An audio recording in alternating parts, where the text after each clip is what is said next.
Mesdames, Messieurs, bonsoir.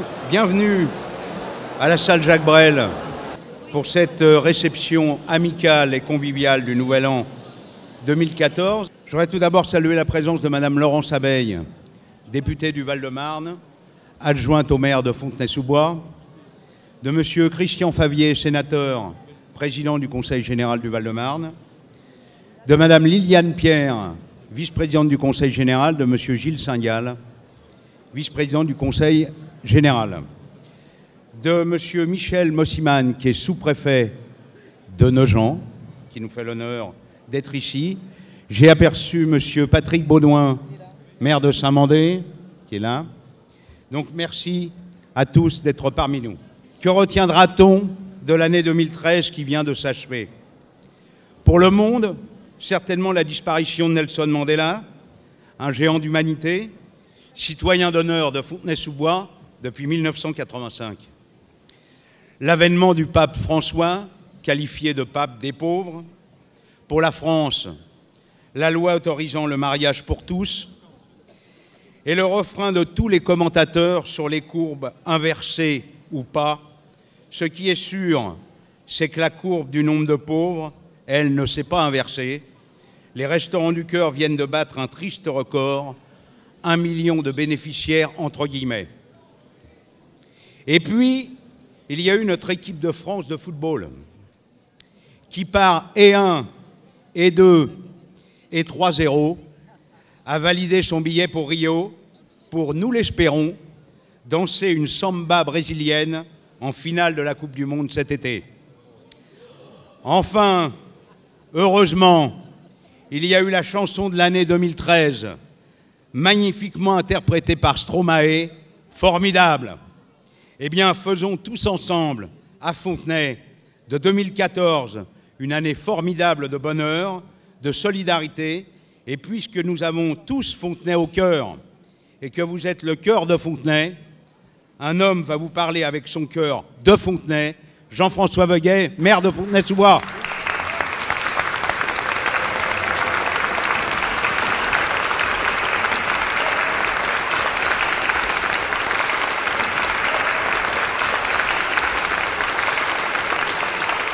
Merci, merci.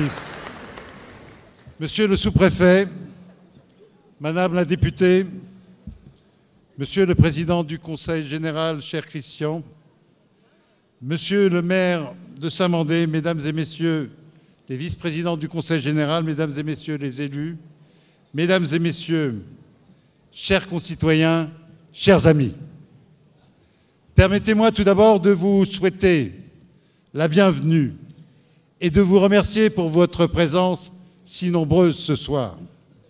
Cette soirée où il est de tradition pour la municipalité de vous présenter ses vœux pour la nouvelle année, des vœux de santé, de bonheur, de solidarité, de réussite et d'amour, je l'espère pour vous et vos proches. C'est un rendez-vous auquel je tiens et auquel nous tenons particulièrement, parce qu'il rassemble l'ensemble des animateurs de notre ville locale dans toute leur diversité.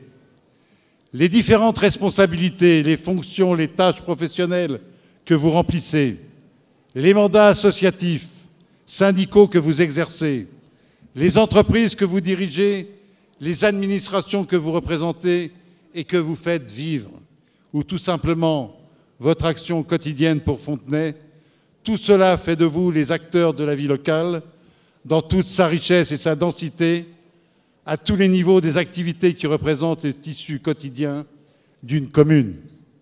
Eh bien, je trouve que cette soirée est une belle image de ce qu'est Fontenay-sous-Bois telle que nous la voulons, telle que nous l'aimons, telle que nous la construisons. Nous sommes tous rassemblés, différents, mais pourtant unis, avec le sentiment d'appartenir à une identité partagée. Ce sentiment qui fait que l'on se sent fontenaisien par le cœur et par l'attachement à notre ville, par nos débats, nos combats communs, nos élans de solidarité. Le foisonnement d'initiatives, la liberté de créer dans tous les domaines de la vie sont amplifiés par votre engagement citoyen et une vie associative riche, féconde, utile, généreuse. Oui, je crois profondément que Fontenay est une ville qui rassemble. Fontenay, terre d'accueil, cimente au-delà de leur diversité les femmes et les hommes qui y vivent et qui y travaillent. C'est un atout considérable. Mais nous avons aussi un autre atout dans notre ville, c'est le service public.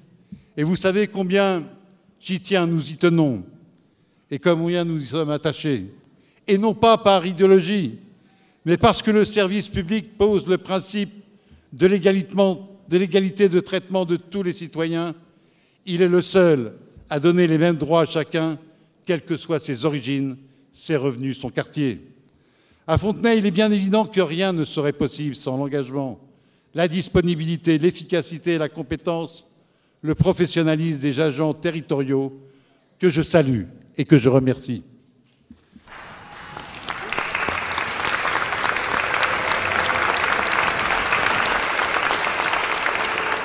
Car notre collectivité et ses personnels, dont les missions, notamment sociales, mais pas uniquement, sont essentielles et sont en première ligne pour contribuer à réduire les inégalités. Ils interviennent dans tous les domaines et accompagnent les Fontenaisiens tout au long de leur existence, de la naissance au dernier instant de la vie. Certains pensent qu'il y a trop de fonctionnaires et qu'il faut réduire leur nombre. Mais posons-nous la question. Trop de policiers ? Alors que Fontenay, nous en avons perdu 40 en quelques années, que l'insécurité et le sentiment d'insécurité gagnent, que les villes et l'ensemble des maires en réclament plus d'effectifs, notamment pour une ville et une police de proximité. À ce sujet d'ailleurs, je vous informe que grâce à nos actions multiples et dernièrement notre délégation à Matignon, 8 fonctionnaires de police supplémentaires vont être affectés au commissariat. C'est bien, mais nous sommes encore évidemment loin du compte. Trop d'enseignants, alors que de nombreuses classes sont toujours trop chargées et que l'échec scolaire est toujours présent. Trop d'infirmières, alors qu'elles manquent, vous le savez bien, cruellement dans les hôpitaux. Trop de fonctionnaires même au ministère des Finances, alors que la fraude fiscale s'élève à 80 milliards et qu'il suffirait de 20 milliards pour financer les retraites. Et à Fontenay, y a-t-il trop de personnel et dans quel service? Quelle activité faut-il réduire? Les crèches? Les centres de santé? Les centres de loisirs? Les clubs de retraités? Le conservatoire? La médiathèque? Les entretiens des espaces verts, de la voirie? Des écoles? Les équipements sportifs? La restauration, etc., etc. Ceci étant, vous le savez, la situation économique et sociale du pays n'est pas celle à laquelle nous aspirions. Les inégalités se creusent. Le chômage, la précarité, l'insécurité sociale, la crainte de l'avenir gangrènent notre société et appellent des politiques innovantes pour redonner espoir et souffle à la République. De trop nombreuses personnes souffrent. Les retraités, les chômeurs, les personnes à très faible revenu, les jeunes qui s'inquiètent pour leur avenir et les parents pour leurs enfants. Et quand tout devient difficile, la tendance est parfois grande de se replier sur soi, de s'isoler, de trouver des boucs émissaires. Le racisme, l'antisémitisme et la xénophobie sont toujours malheureusement présents. Et il ne faut pas tomber dans ce travers. Il faut au contraire résister, rester soudés, faire front, ne pas baisser la garde, refuser les exclusions. Il faut relever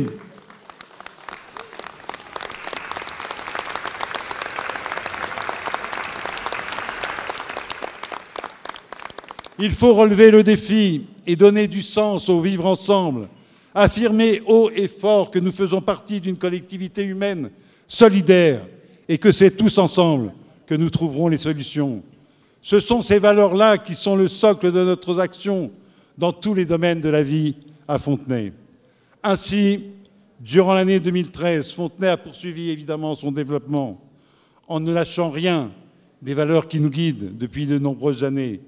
Je le redis, la mixité, la justice sociale, la solidarité et j'ai envie de dire, en ce temps si difficile, la fraternité. Pour la 4e année consécutive, nous n'avons pas augmenté les impôts locaux. Le développement économique s'est poursuivi, notamment avec la construction du campus de la Société Générale et 90 000 m² de bureaux et l'arrivée de 5 000 salariés dans les années qui viennent. Il s'agit d'un des plus grands chantiers de la région parisienne. Et je salue d'ailleurs la présence de Madame Anne Demians, architecte de ce beau projet. Et à ce propos, je précise que l'entreprise Eiffage Construction, qui réalise ce chantier, a signé avec nous une convention d'insertion sociale qui prévoit que durant le chantier, qui va durer 2 ans, 74 000 heures d'insertion professionnelle et de formation seront proposées, soit environ à une centaine de jeunes qui pourront en bénéficier.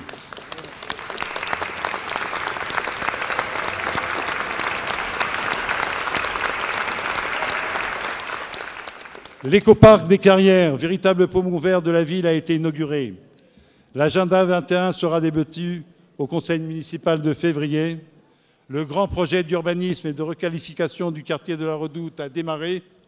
L'aire de jeu Romain-Rolland et le square Jacques Brel ont d'ailleurs été inaugurés. La crèche de l'île aux Barbes se termine. La nouvelle crèche familiale Clairefontaine est ouverte. Les travaux de la nouvelle piscine prendront fin en septembre et nous avons poursuivi la construction de logements publics comme ceux de la rue d'Alérac.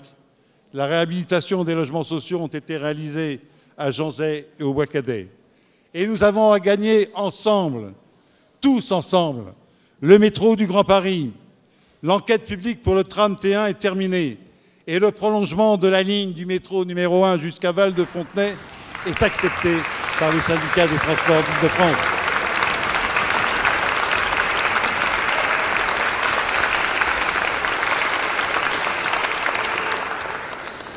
Tout cela a été rendu possible parce que nos actions s'appuient, je l'ai dit plus haut, sur le service public, mais aussi parce que notre commune existe, qu'elle a une histoire, qu'elle s'est construite avec ses habitants et sur des valeurs que j'ai évoquées.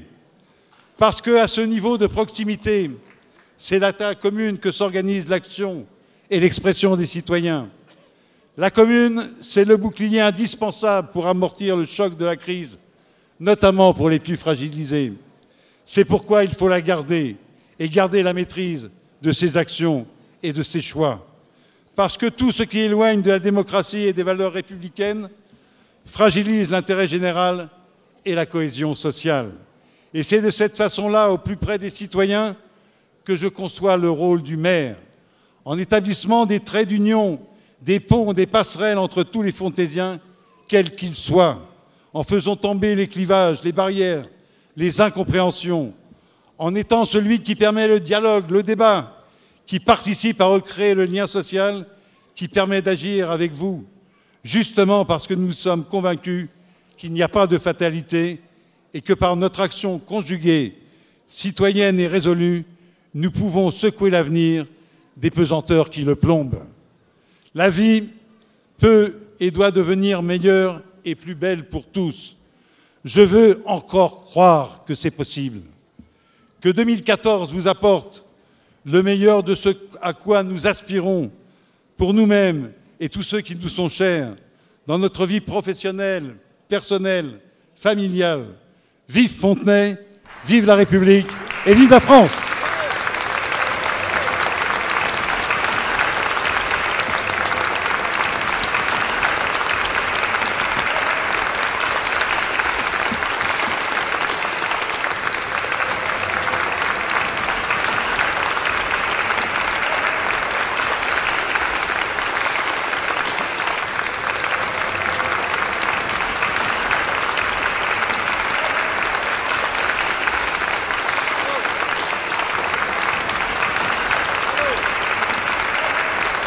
Merci, chers amis. Bonne soirée tous ensemble.